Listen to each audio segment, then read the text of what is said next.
I think in entrepreneurship, the golden rule is that you get rewarded for results. You don't get rewarded for showing up at the office. You don't get rewarded for a title. You get rewarded for results. If someone's thinking about being an entrepreneur, if you're thinking about, you are an entrepreneur, I think that's a good metric to measure by. What results am I getting? And the bigger results you get for people, the more your reward is. I completely agree. That has been, I guess, a philosophy at a young age, but it has always been the way I liked to work. I liked to be rewarded for getting the work done. Hi, everyone. I'm Jason Ballara, and this is the Know Your Why podcast. Today, I'm here with Bob Diamond.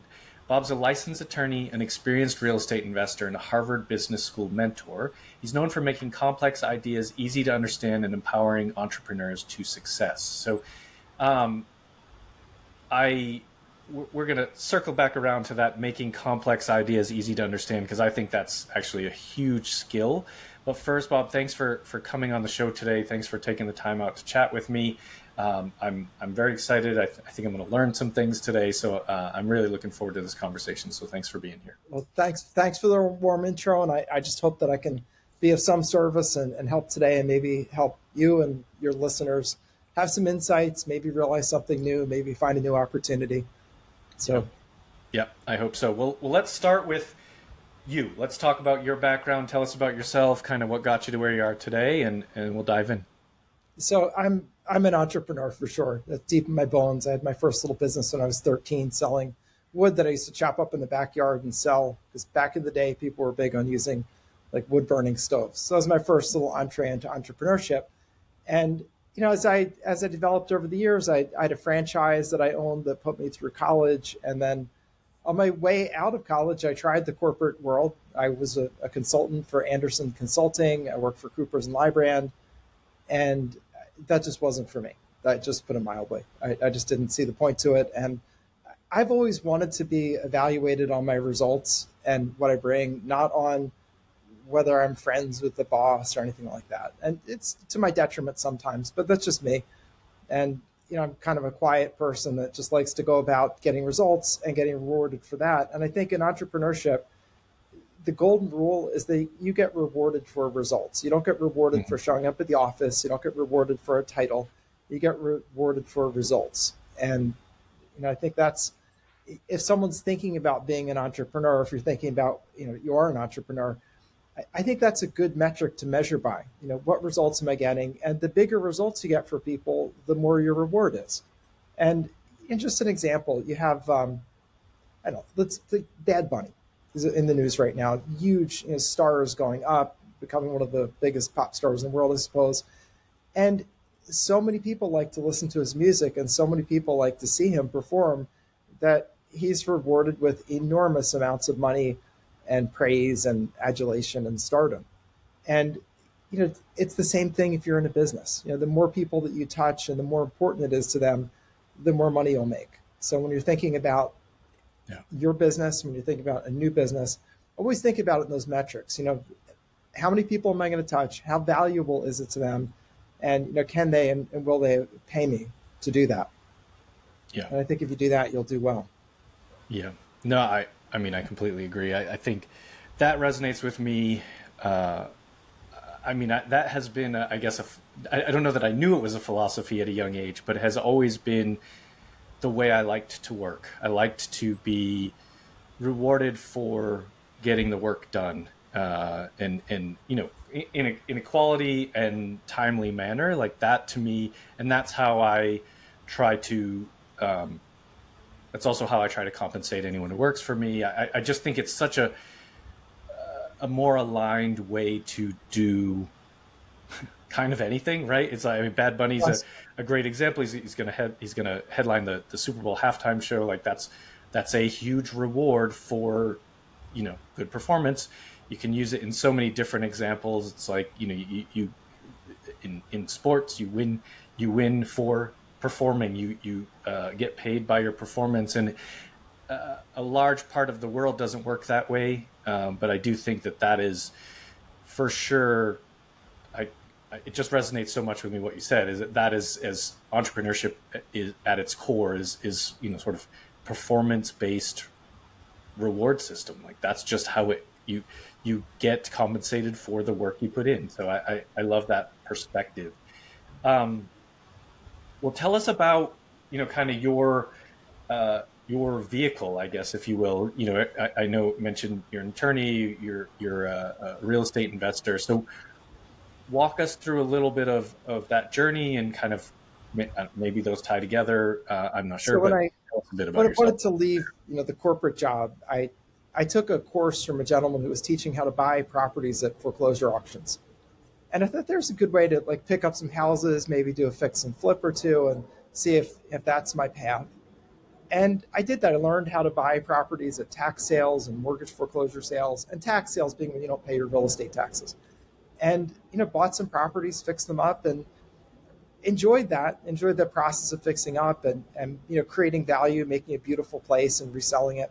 And did that for quite a while and enjoyed it. But the thing I didn't enjoy was the hardship side of it. You're ultimately a part of a story where someone's losing their house. Now, I didn't make them lose their house. It wasn't my choice or anything. I was just the bidder at the sale.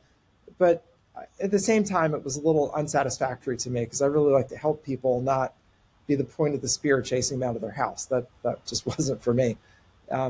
So I found after quite a while of looking, I found the other side of that trade, as the financial people would say, or equation, as some scientific people would say, where today I help the people that have lost their home to foreclosure, whether it's tax or mortgage foreclosure, get back extra money that's left over after those sales. And those things are called by a strange word called overages.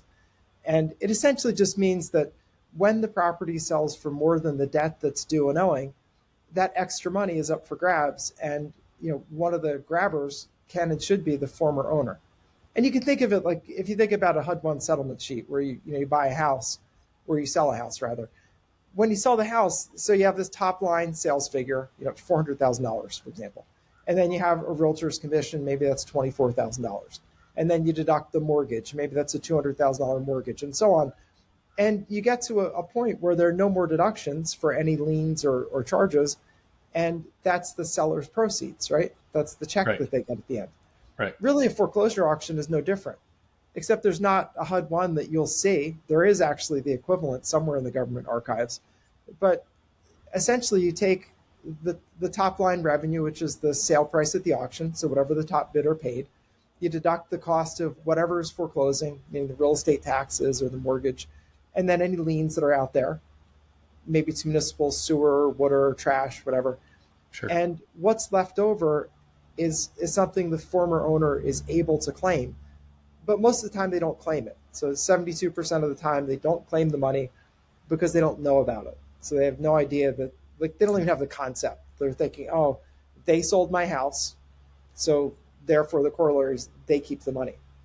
And I can tell you as a lawyer, that's not correct. The correct way to think about it is, yes, they forced your house to a public sale, but they only get paid what they're owed, not a penny more. And there's a Supreme Court case in that called Tyler versus Hennepin County that came out at this point about a year and a half ago.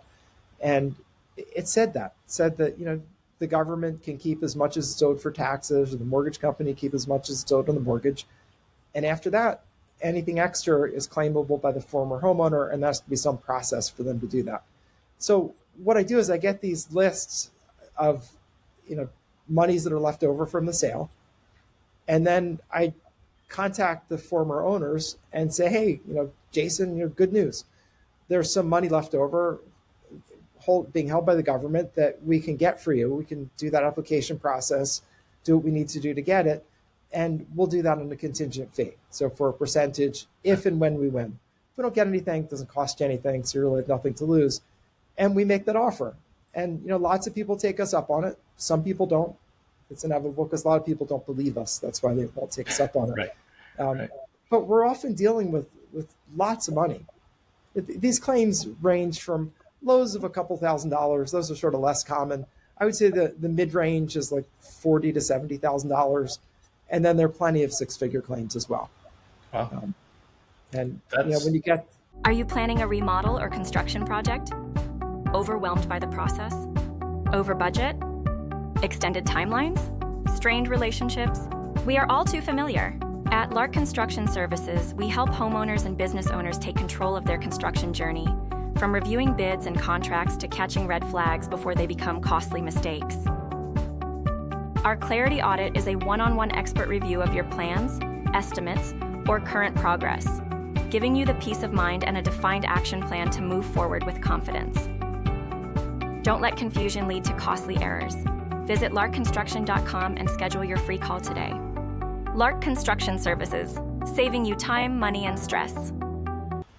I wasn't aware, so I can imagine that you would. I mean, a high percentage of those people that just don't go after that money, I'm sure, is just lack of awareness. They don't know that that's even an option, and I didn't know that that wasn't an option, and that was an option, and I own real estate, so Don't be embarrassed. Yeah, it's a very interesting category, I guess, of. I mean, I'm like, it's funny because I didn't even think about, what does happen.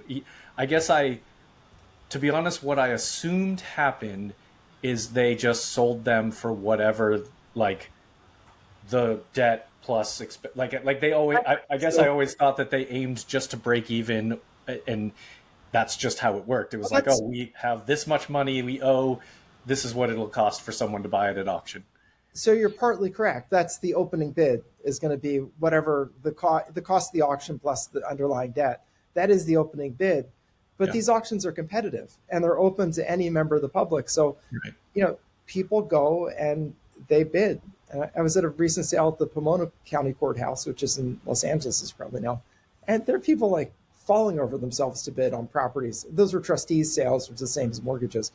And, it's competitive out there. And you can get a pretty good deal. I mean, most foreclosure auctions, if you're in a competitive place like Pomona would be, it's like 85% of retail, which is still 15 to 20% off, right? Which is significant. So there are lots of people that want to be fix and flippers. So they're there as well for the rougher properties, ones that it's not really a retail property, but needs more work. And also I'll just tell you a funny story. So I got licensed to be an attorney in 1995. My practice area has always been real estate. I was a real estate investor before that. After I got my law license, I was still buying properties. And I didn't even know about this till 2005. And I was like an active bidder. I was advising bidders at sale. I was in that world. And it never occurred to me either because you don't think about it. Like, it's nothing to do with you. Like, I'm there bidding, or my clients are bidding. And then you win one. And you're like, all right, great. Let's call up the insurance agent to put insurance on it. Let's call up the locksmith. Let's see if it's occupied. Let's get to work here. You don't think about, they sold 10 houses today. They collected, $4 million or whatever they collected. And, right. What happens to that money? It does nothing to do with you. So you don't think about it. And it is counterintuitive. You just think they sold the house, they keep the money. Makes complete sense. Just happens like sometimes in law, things don't always make intuitive sense until you dig into them. Then they do. I think you could agree that doesn't this really represent equity in the house? If you think about it. Right.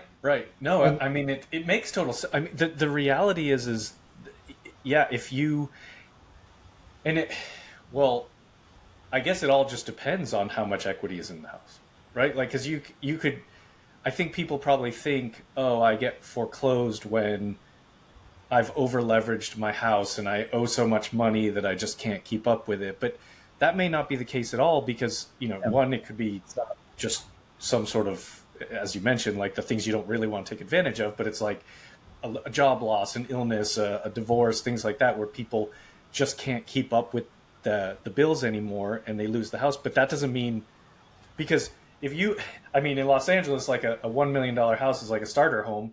Right. But if you owned it for a number of years and you have, you only have $400,000 left on your loan, your payment is still the same as it was when you bought it for, maybe you put 20% down, your payment is still the same. So really what you need to be able to afford is the payments. And I think also probably a lot of people they don't know about this.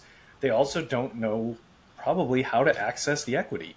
You get in a bad situation and they don't know what to do about it to save themselves. So it's like, I think this is really a good thing. I think ultimately, helping, even if it is, they may have lost their house, but maybe they get to walk away with some money. That's a Pretty much every time there's a house, there's equity.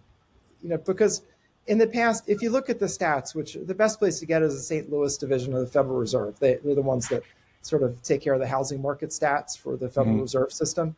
And Yep. if you go back about 5 to 6 years, houses have basically doubled since then.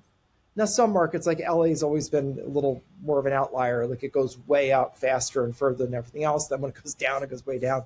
But it's been an uptime. And so if you take a house that Federal Reserve numbers, 5.5, 6 years ago, houses were a little over $200,000 each. It's like 218. Today, that same house is a little over $400,000, about 425,000 if you look at the stat. yeah. So, essentially, even if someone bought like with nothing down 5 or 6 years ago and is now facing foreclosure, they've got a nice equity cushion, and they're going to get back, their down payment. They're going to get back some money. They're going to get money to get restarted again and get back into life. So it's a business that I love because it has the two things I love. One, I want my business to make money. Like I'm not looking to starve or starve my family. That's just, I want Sure. that. Yeah. But you can make money 1,000 ways. And this particular way helps people that otherwise are kicked to the curb. They're just friendless. They just are out, often living in their cars or crashing on couches or living in like month-to-month hotels. Those hotels you see by the side of the road, it's like $180 a week for a place. Right. We take those people and we give them the good news. Hey, there's money we can recover. And then a couple months later, we're dropping a check of tens of thousands of dollars, sometimes hundreds of thousands on occasion, into their pocket. It's life-changing. And as far as a business, like that's the business I want to be in. And when I said earlier, the way you get compensated and whether you get compensated depends on the value of what you bring. Think of how much value you're bringing to someone who's like homeless, and now you drop $50,000 in their pocket. Right. That's a lot of value. And so we do well financially, but we do well in a way that we really do good. And I think any business should fulfill those two things. And this one certainly does. So if you're a person who likes to do good and make money, it's a great fit for that. I would assume you have to be an attorney, or maybe you don't? No, you don't. All the rules are state by state specific. And the reason I say that is each state has its own set of foreclosure rules. And you can do this in both mortgage foreclosures or trustee sales like you have in California, or you can do it with tax foreclosures. And while it varies by state, I can give you the general contours of it. So in most states, for the tax sales, it's just an administrative process, meaning you're talking to the agency that foreclosed, usually the tax collector's office. And then, they have a list of monies that are left over from the sale. And then you just fill in an application to apply for the money. And of course, if you're working with someone, you're going to have papers that appoint you as their agent, meaning say, hey, you go get this money, you deal with the nonsense. And when and if you get the money, we'll split it up. But not at all difficult. So that's a one-page form that basically just says, this is the house that was foreclosed. This is the sale we're talking about. It's January 2025, and it was the sale of this property. And the government has records of what money is left over, and you just say, I'm representing the former owner, please send us the money. And they don't make you jump through a whole lot of hoops. I will give them full credit at the government agency. The ladies and gentlemen that work there are not trying to keep the money. They're not like your insurance company, like, hey, we know your loss was 100 grand, but we just take 70. They're not doing that. Yeah. They're like the IRS. If you're owed a tax refund, they don't call you with a lower offer. They just send you your tax refund. Right. Yeah. It's not a insurance adjuster trying to trick you into taking. No, this is a very powerful, I guess, process. Knowing that that's an option for people, I think it's huge. Like I said, I own real estate. I invest in real estate. Never heard of this. Never heard of anybody doing this. And it's like, what a way to like both have some profitable business, but also help people and get because Yeah. it's like otherwise that money is just going to sit with, you know, the banks or whoever foreclosed. You want to see something fun? You want to see a list? Yeah. Okay, this is going to tax my tech skills. I have to do screen sharing. So let me see if I can imagine. I think I can do it. Let me open up a screen. You could edit this to shorten it, but just give me a second. Okay. I don't know if I have to.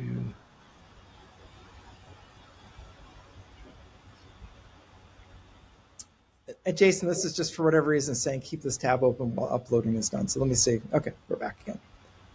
Okay, and share screen. Hopefully it'll allow you to share. I don't see a spot that's telling me to give you permission. I have a share button, but I don't have. It'll let me do it. Let's see here. I know what to do. I'll just open a new window.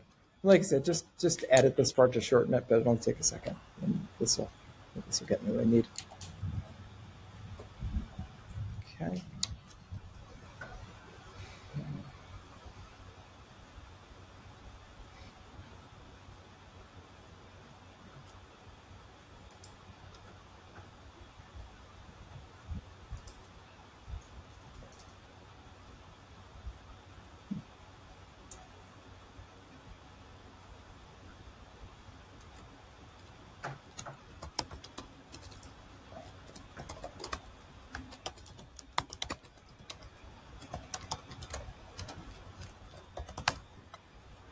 This should give me a chance to do this.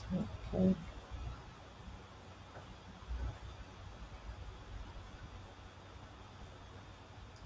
Okay, there we go. All right.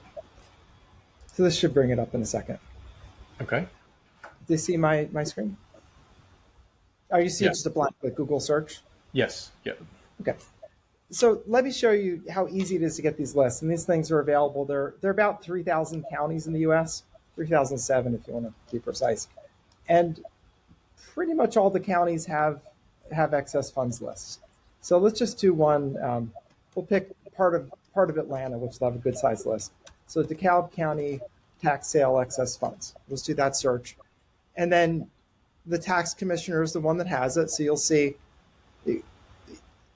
excess funds DeKalb tax commissioner. One of the things, if anybody wants to do this on their own, make sure that you only look at the government sites. You don't need to buy data from somebody or anything like that. Just look at the government sites. Don't go buying lists from somebody. It's wasting your money. And also, these lists are updated all the time. And anybody who gets you a third-party list, like a provider, it's current as of the moment they got their list, but not necessarily like right this minute. So if we go down here, test Jason, where do you think the list is? I'll give you a hint. How about here? In the excess funds list. Yes. And this is tricky. It's like training. And you'll notice this one's as of July 30th. We're sitting here in recording this in early October. 6th. So the reason it's showing the July 30th is that was the last time they held a tax sale and the last time anything changed on the list. So like if they pay out funds, they'll update the list, or when they have a new sale, obviously they get new ones. So this will be the current list. So I'm just going to click on that and get a fancy document called a PDF, which I'm sure everybody's familiar with. And here it is. So the thing we really want to look at is over here. The excess amount. It's a lot. So we want to look at that primarily. And so Bob, on our screen, it's not showing us the list. On what you've shared currently, we don't have the... Not showing the list, huh? Okay, I think I see what to do. It didn't pop up to the screen share, at least. Yeah, I know what it did. It wants me to share a different window. So let's see. Here we go. This will fix it. Thanks for telling me. Then I can. Okay. So this is what pops up, and I assume, Jason, you can see this excess funds list. Yes, now we can. Yep. So very easy. Excess amount is the amount of money that the government is holding, net of what they paid out. And this one's a tax sale, so they would have paid all the real estate taxes current and any other governmental charges, municipal sewer, trash, anything like that. And this is what's left over. And then you pick out the ones you want to work on. Now, obviously, I would pick out this one, 266,000. This poor that's very real money. And so take a look at a few things about this. This is from May 4th of 2021. Right. So I can tell you this poor guy, Subhash Kuchakula, I'm sure I'm butchering the poor guy's name, but he wouldn't care if I called him whether I butchered his name or not, because I'm his entree to $200,000. Yeah. So I think he'd be very happy to hear from me, even if I can't pronounce his name. So a couple of things we know. We know that Subhash has no idea about this money, because otherwise he would have gotten his money. Because I don't know about you, but hey, if you could get $266,000, how quick would you get down to the government office to apply for it? I'd be there. Right. So what we do is we're going to look up Subhash's contact info. These days, that's gotten pretty easy with the internet, and all the biggest companies in the world are just collecting data on everybody, including phone numbers and emails and everything. Contact him, give him the good news. We've located, a little over $250,000 that has his name on it, and invite him to hire us on a contingent fee to go get that money. And if we're successful, we get paid. If we're not successful, it doesn't cost him anything. Right. Sometimes kind of half tongue in cheek, but not really. I'll say it's like a free lottery ticket. If you say, hey, my offer to you is let's play the lottery. I'll go to the store and get the lottery ticket, and I'll check the numbers when they do the drawing. And if it's a winner, then I'll cash the lottery ticket and you get 60 or 70% of it. You get the majority of it. And if it's not a winner, I absorb the cost of the ticket. Would you like to play the lottery with me? I mean, I think of those conditions. It seems very much like a no-brainer. Yeah. And, the challenge, people ask, what's the challenge? Sometimes people just won't be moved to a yes. They're just not going to believe you.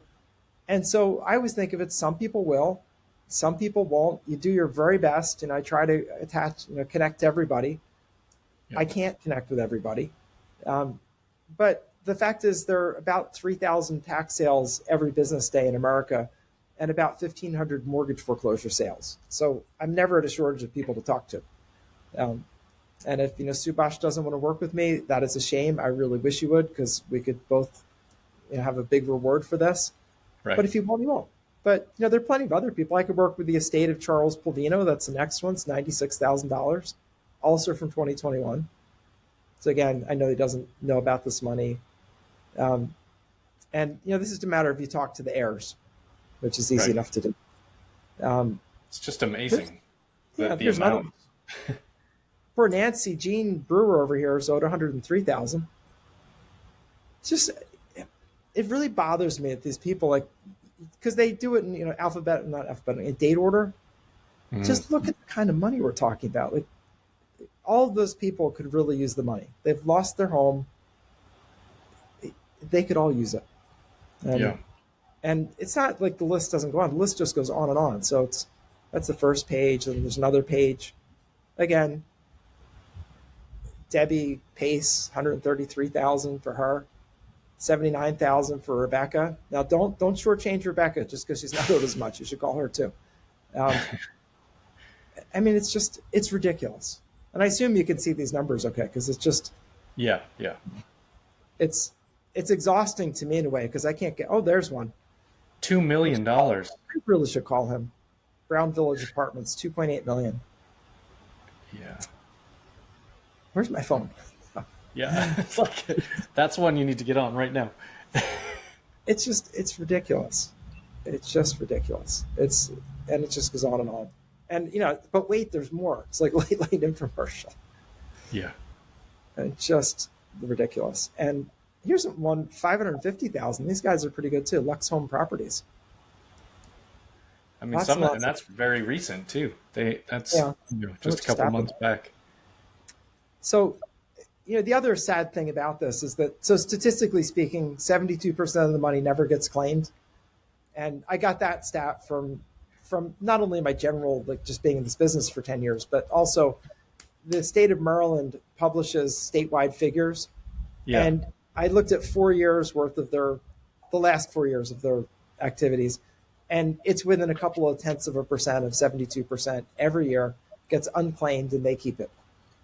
And when it sits for too long, it does forfeit to the government. So that's the end of it. Georgia's 5 years, Maryland's 3 years. So it does eventually become property of the state, which is just a crime because these folks really need the money. Yeah. That is fascinating stuff. I had no idea. And it's, I guess I would have thought, that this $41.49, that's what I would think was like probably what was actually out there. But yeah, this is very real, life-changing money for, I'm sure, a lot of these people. So it's pretty ridiculous. And, this is really an opportunity to help people that are absolutely kicked by life. And you do not need to be an attorney. Like, I teach people how to do this. And of course, we had to research 50 states. That took a long time because we researched both mortgage foreclosures and tax foreclosures. For the most part, this is an unregulated industry. There are a few odd states that want you to register as a finder, but that's by far the exception. Yeah. It's just not, it's such a dusty, ignored little corner that even the state doesn't do anything with it. Like, you can just do what you want. Now, obviously, you don't want to mistreat people. You don't want to take advantage of them. Right. You can make great money just working honestly. And we're in the range of 30 to 40% contingent fees, depending on the case. And that'll depend on how much money is owed, what the complexity is. Like, an estate's more complicated than not an estate, for example.